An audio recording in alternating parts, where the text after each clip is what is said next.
Morning. आज हम standard 10th में काव्य 5 काव्य का नाम है मीरा के पद, जिसकी कवयित्री यानी लेखिका स्वयं मीराबाई है। मीराबाई ने ही स्वयं ये पद लिखे हैं। यहाँ इस काव्य में हमें 3 पद मीराबाई के दिए गए हैं। इस 3 पद में मीराबाई ने श्री कृष्ण के प्रति अपनी अनन्य भक्ति व्यक्त की है।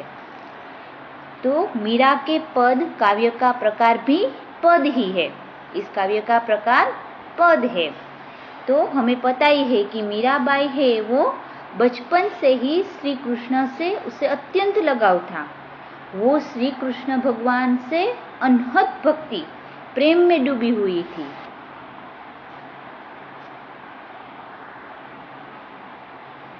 तो पहले पद जो है ना, उसमें उसने श्री कृष्ण के प्रति उसकी उसने अपना जीवन कृष्ण के प्रति समर्पित कर दिया है, वो भाव है। दूसरे पद में उन्होंने श्री कृष्ण को अमूल्य मानकर अपने सतगुरु का महत्व दिया है। और तीसरे पद में मीरा दासी बन गई है, दासी और भक्त का भाव व्यक्त किया है। तो यहाँ हम पहले मीराबाई का परिचय लेंगे। मीराबाई का जन्म सन 1498, निधन सन 1563।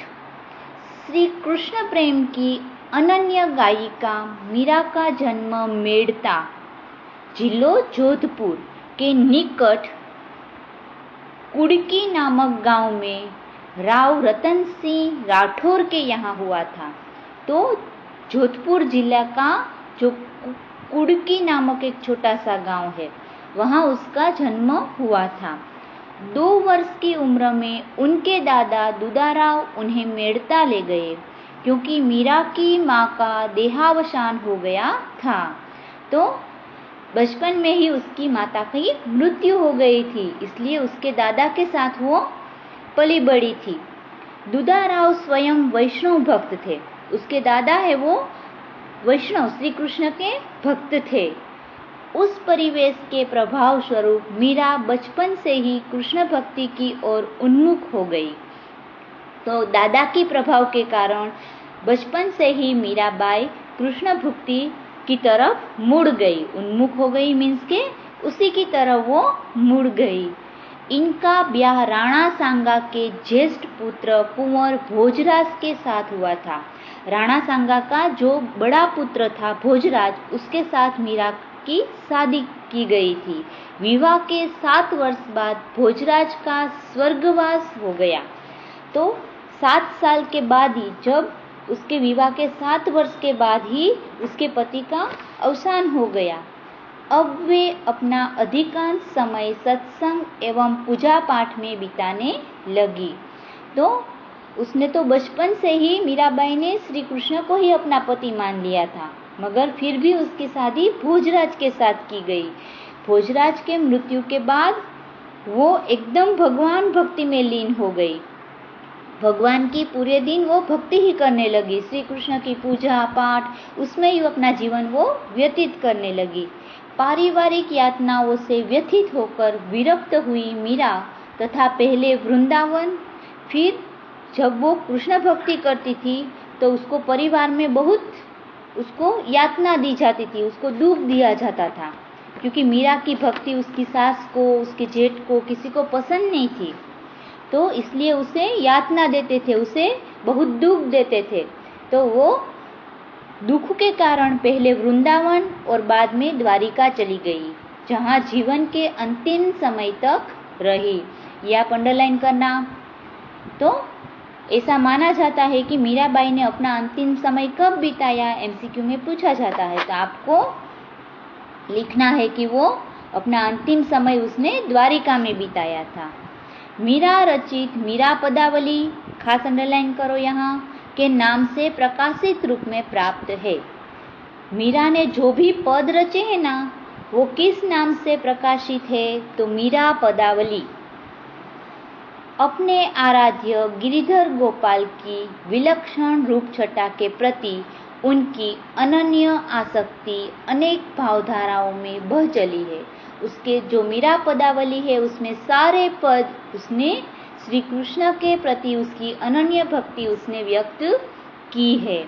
यहाँ संकलित पहले पद में कृष्ण प्रेम दीवानी मीरा समग्र संसार को छोड़कर साधु संतों के साथ रहकर कृष्ण भक्ति में लीन हो जाती है और लौकिक मोह का त्याग करके अपने आराध्य श्री कृष्ण के अनन्य भक्ति भाव में डूब जाती है। पहले पद में कृष्ण की वो प्रेम दीवानी थी, कृष्ण के प्रेम में वो पागल थी, दीवानी यानी पागल। वो सारा संसार छोड़कर साधु संतों के साथ रहकर कृष्ण भक्ति में लीन होना चाहती थी। लौकिक मोह का, जो संसार का मोह है, उसे वो त्याग करना चाहती थी। जो सारे संबंध, रिश्ते, नाते, वो सब त्याग करके वो अपने श्री कृष्ण की अनन्य भक्ति भाव में डूब जाती है। दूसरे पद में मीरा ने श्री कृष्ण नाम रूपी रत्न की प्राप्ति से उत्पन्न असीम आनंद को अभिव्यक्त करने का प्रयत्न किया है। दूसरे पद में उसने श्री कृष्ण का रत्न नाम रूपी, उसने जो रत्न है वो सबसे ज्यादा कीमती होता है ना, तो उसने वो कीमती नाम प्राप्त कर लिया है। तो मीरा रत्न किसे मानती है? भगवान के नाम को रत्न मानती है और उसमें ही उसको आनंद आता है। और सतगुरु को पाकर भवसागर पार उतरने का आनंद कवियत्री को भाव विभोर कर देता है। भवसागर पार उतरना यानी संसार से मुक्ति पाना, संसार से दूर हो जाना। तो उसकी जो सतगुरु है उसकी कृपा से उसने वो भवसागर पार करके श्री कृष्ण की भक्ति में लीन होना चाहती है। तीसरे पद में कृष्ण भक्ति में मतवाली मीरा ने संसार त्याग की चरम सीमा पर पहुंचकर गिरधर नागर की शरणागति को स्वीकार किया है। तीसरे पद में उसने श्री कृष्ण के शरण को ही स्वीकार किया है। वो पागल हो गई है, संसार के जो सारे जो मान मर्यादा है वो त्याग के वो पग में घुंघरू बांधकर, वो रानी होने के बावजूद भी पग में घुंघरू बांधकर नाचती है और वो अपना सारा जीवन श्री कृष्ण के शरणों में समर्पित कर देना चाहती है। तो सबसे पहले हम पहला पद पढ़ेंगे, जो आप हार्ड वर्ड से उसका आप लिखते जाना। मेरे तो गिरधर गोपाल दूसरा ना कोई, दूसरा ना कोई साधो सकल लोक जोई। सकल यानी सभी, सकल का मतलब है सभी, लोक यानी संसार, लोक यानी संस्कार, संसार, जोई यानी देख लिया, जोई का मतलब है देख लिया। तो पहली लाइन है मेरे तो गिरधर गोपाल दूसरा ना कोई। तो मीराबाई कहती है गिरधर यानी जिसने गिरि पर्वत को धारण, हमें पता है ना श्री कृष्ण ने अपनी उंगली से गोवर्धन पर्वत को धारण किया था। तो मीराबाई कहती है कि जिसने गिरि यानी पर्वत को उठा लिया था वही श्री कृष्ण मेरे जीवन का एकमात्र आधार है, एकमात्र आधार है। मेरे तो गिरधर गोपाल दूसरा ना कोई। मीराबाई कहती है कि जिसने गिरि यानी पर्वत, गोवर्धन पर्वत को उठा लिया था, गोवर्धन पर्वत को अपनी उंगली से उठा लिया था, वो श्री कृष्ण भगवान ही मेरे जीवन का आधार है। दूसरा ना कोई साधो सकल लोक जोई। हे महानुभवो, साधु यानी महानुभवो, हे महानुभवो मैंने सारा संसार छान मारा, श्री कृष्ण के अतिरिक्त मेरा कोई दूसरा नहीं है, दूसरा ना कोई। मैंने सारा संसार को छान मारा मगर श्री कृष्ण के अतिरिक्त मेरा और कोई दूसरा नहीं है। भाई छोड़िया बंधु छोड़िया, छोड़िया सगा सोई। सगा यानी, सगा का मतलब है यहाँ हमारे रिश्तेदार। सोई, सोई का मतलब है वह भी, सोई का मतलब है वह भी। ये ब्रज भाषा है, यहाँ जो दी गई है ना वो ब्रज भाषा में लिखी गई है। तो भाई छोड़िया बंधु छोड़िया, तो वो कहती है, मीराबाई कहती है कि भगवान श्री कृष्ण के लिए मैंने अपने भाई, बंधु तथा सगे संबंधी और रिश्तेदारों को छोड़ दिया है। भाई छोड़िया, बंधु छोड़िया, सगे संबंधी, रिश्तेदार को मैंने सबको छोड़ दिया है। साधु संग बैठी बैठी लोकलाज खोई। लोकलाज यानी शर्म। लोकलाज का मतलब है शर्म, साधु का मतलब है संत महात्मा। तो मैंने श्री कृष्ण की भक्ति के लिए मेरे भाई को, मेरे जो बंधु, मेरे जो फ्रेंड्स है उसको, मैंने सभी अपने रिश्तेदारों को सबको छोड़ दिया है। और साधु संतों के पास बैठ बैठ कर मैंने लोकलाज खो दी है। तो मैंने सब शर्म गवा दी है, क्योंकि मैं रानी होते हुए भी, एक राजमहल में रहते हुए भी मैं उस वैभव में जीना नहीं चाहती। मैं साधु संतों के साथ बैठकर कृष्ण की भक्ति में डूबना चाहती हूँ। भगत देख राजी हुई, जगत देख रोई। मीराबाई कहती है कि भगत यानी भगवान के भक्त, जगत यानी संसार के लोग। तो मैं संसार के लोगों को देखकर मुझे रोना आता है कि वो कितने संसार में डूबे हैं, यहाँ से कुछ वो ले जाने वाले नहीं है। और भगत देख और भगवान के भक्त को देखकर मैं राजी होती हूँ। तो मीराबाई कहती है कि मैं भगवान के भक्त को देखकर राजी होती हूँ और संसार के लोगों को देखकर मैं रोती हूँ। असुवन जल सींच सींच प्रेम बेली सोई। असुवन यानी आंसुओं से, प्रेम बेली यानी प्रेम रूपी लत्ता। प्रेम रूपी कोई छोटा सा ट्री होता है, उसे लत्ता कहते हैं। बोई यानी बोना। असुवन जल सींच सींच प्रेम बेली बोई। गिरधर गोपाल के विरह में मैंने निरंतर बहते हुए आंसुओं के जल से मैंने प्रेम रूपी लता को सींचा है। तो हमेशा मैं भगवान श्री कृष्ण की भक्ति में डूबी हुई हूँ और अपने आंसू उसको याद कर करके मैं रोती हूँ। और उसके मेरे आंसुओं से, मेरी आंसुओं के जल से मैंने प्रेम रूपी, भगवान से प्रेम रूपी लता को सींचा है। तो भगवान के प्रेम को मैंने यहाँ सींचा है। दधी मथी ध्रुत काढ़ी, लियो डार दई छोई। दधी यानी दही, मथी यानी मथकर, जैसे हम दही को उसमें वो चलाते हैं ना, उसको मथते हैं, ग्लेंडर या वो सब, अभी ग्लेंडर से मथते हैं, पहले के जमाने में ऐसे वलोने थे, उससे मथते थे। तो दधी यानी दही। वे कहती है कि जैसे दही को मथकर घी निकाल लेने के बाद, ध्रुत यानी घी, जैसे दही को मथकर घी निकाल लेने के बाद मथानी, जो लास्ट में जो चीज बचती है उसे एक और रख दिया जाता है, वैसे ही मैंने इस भवसागर का मंथन कर श्री कृष्ण के प्रेम रूपी सारे तत्व को एकत्र कर लिया है। इसका इतना सारा मीनिंग है। दधी मथी ध्रुत काटी, लियो डार छाई, डार दही छाई। दधी यानी दही, ध्रुत यानी घी। तो दही को मथकर जब उसमें से घी निकाला जाता है और जो बाकी की चीज है उसको एक साइड रखकर उसे फेंक दिया जाता है, वैसे मैंने भी इस संसार में से सब भवसागर करने के लिए श्री कृष्ण के प्रेम रूपी सारे तत्व अपना लिए हैं। बाकी संसार के जो वैभव विलास के तत्व है वो मैंने बाहर फेंक दिए हैं, एक साइड में रख दिए हैं। जैसे दही में से घी बनाकर जो बचता है, जो मथनी बचती है, उसको एक साइड रख देते हैं, उसको फेंक देते हैं, वैसे इस संसार में मैंने श्री कृष्ण को चुन लिया है, उसकी भक्ति को मैंने ध्रुत यानी घी के रूप में रख लिया है। और जो बचा है उसको मैंने, संसार का जो लोभ प्रलोभन है उसको मैंने त्याग दिया है। राणा विष को प्यालो भेजियो, पिय मगन होई। तो उसको मीराबाई की जो भक्ति थी ना, वो उसके ससुर को, उसके जेठ को, उसकी सास को पसंद नहीं थी।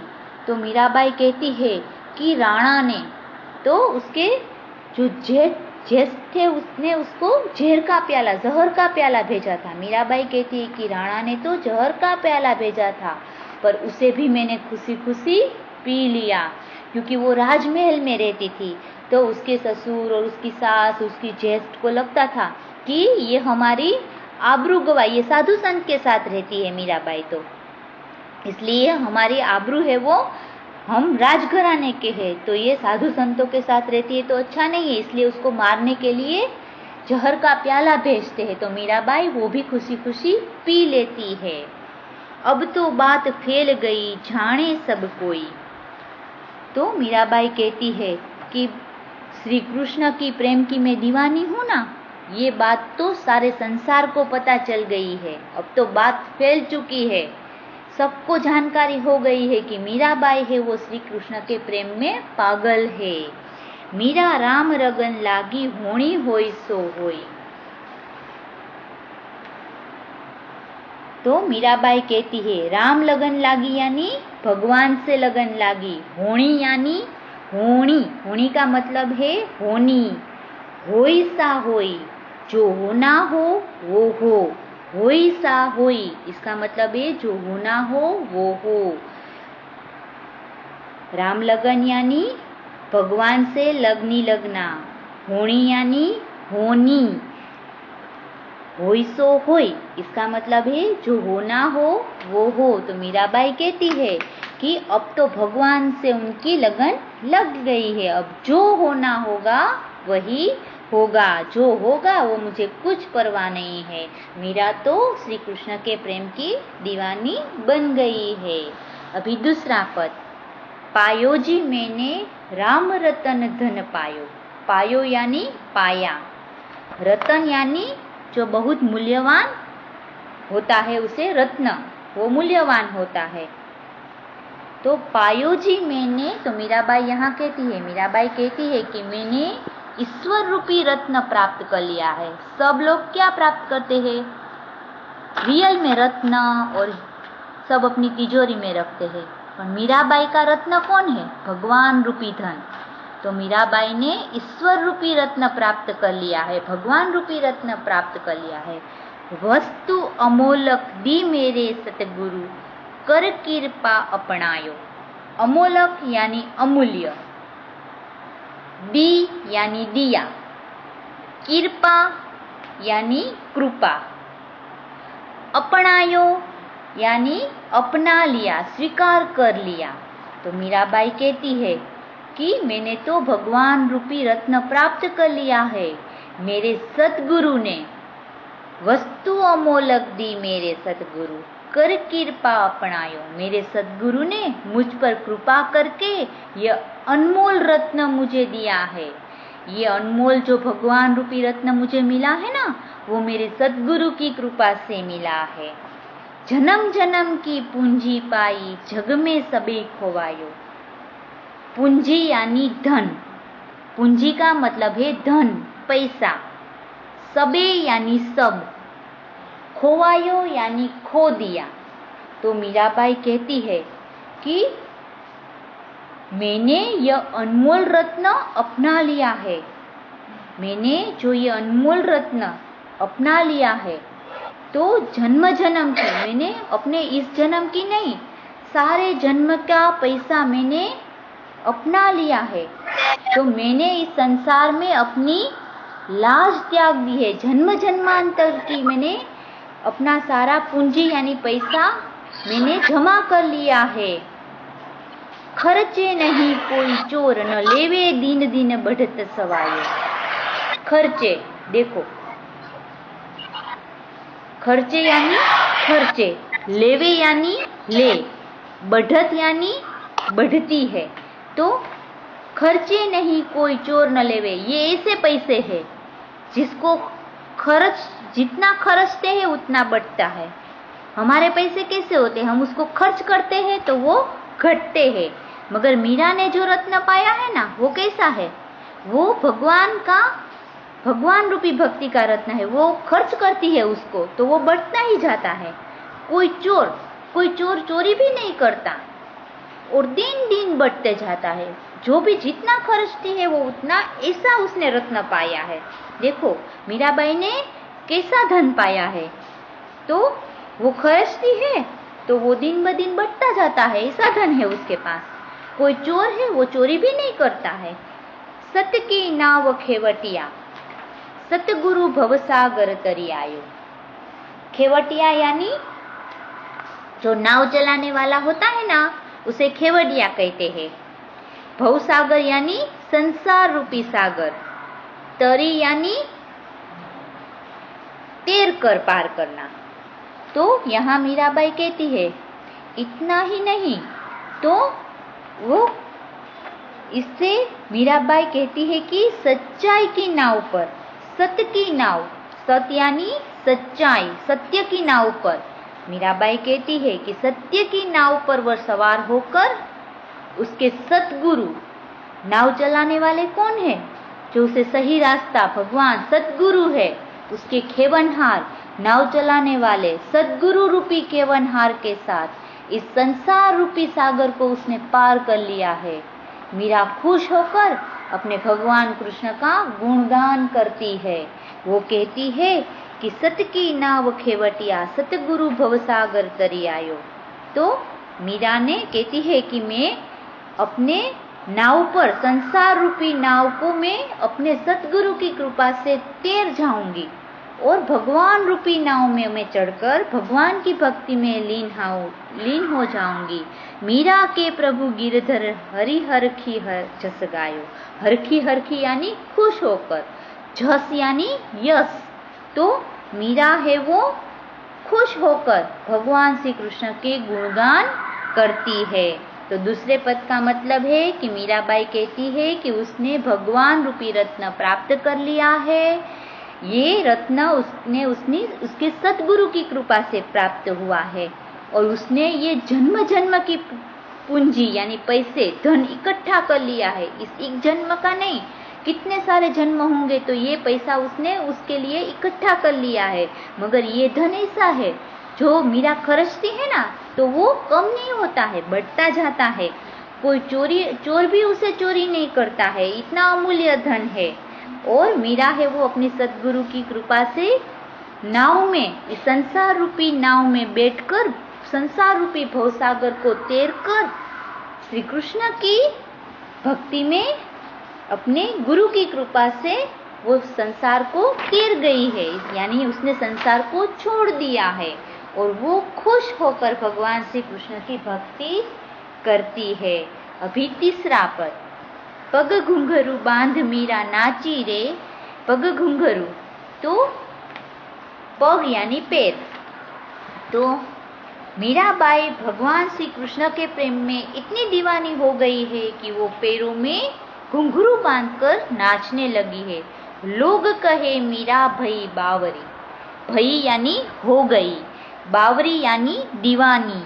सास कहे कुल नासी रे। सास यानी उसकी सास, कुल नासी यानी परिवार को नाश करने वाली। मीरा है वो भगवान कृष्ण की प्रेम की दीवानी हो गई है। वे अपना सब कुछ भूल गई है। वे अपने पैरों में घुंघरू बांधकर श्री कृष्ण की भक्ति में लीन होकर नाचने लगी है। लोग कहे मीरा भई बावरी। लोग मीराबाई का यह रूप देखकर बातें करते हैं कि ये मीरा तो पागल हो गई है कि क्या है। तो मीरा की सास कहती है कि ये तो कुल का नाश करने वाली स्त्री है, ये मेरे कुल का नाश करने वाली है। जहर का प्याला राणा जी ने भेजा, पीवत मीरा हासी रे। तो यह सब देखकर राणा ने मीराबाई के लिए, उसको मारने के लिए जहर का प्याला भेजा। मीराबाई ने मारने के लिए, क्योंकि ये नाचने लगी थी। मीराबाई एक राजमहल में रहते हुए घुंघरू बांधकर नाचने लगी थी, तो सब लोग उसे पागल कहते थे। उसकी सास उसको उसके कुल का नाश कहते थे। राणा जी ने क्या कहा कि राणा जी कहते थे कि ये उसको मार ही डालो, क्योंकि उसको अभी हमारी कुल की वो नाश करेगी, हमारे कुल का आबरू चली जाएगी, इसलिए वो जहर का प्याला भेजते हैं। जहर का मैं तो अपने नारायण पीबत मीरा हासी रे। तो मीराबाई हंसते हंसते वो जहर का प्याला पी गई है। मैं तो अपने नारायण की हो गई आप ही दासी रे। तो मीराबाई कहती है कि नारायण यानी श्री कृष्ण भगवान, आप ही यानी स्वयं ही मैं दासी हो गई हूँ। मैं तो भगवान श्री कृष्ण भगवान की दासी हो गई हूँ। मीरा के प्रभु गिरधर नागर बेग मिलो अविनाशी रे। बेग यानी शीघ्र, अविनाशी એટલે जिसका नाश न हो, वो भगवान ईश्वर। मीराबाई कहती है कि मेरे तो भगवान श्री कृष्ण अजर अमर है मेरे लिए। हे प्रभु, आप मुझे शीघ्र दर्शन दीजिए।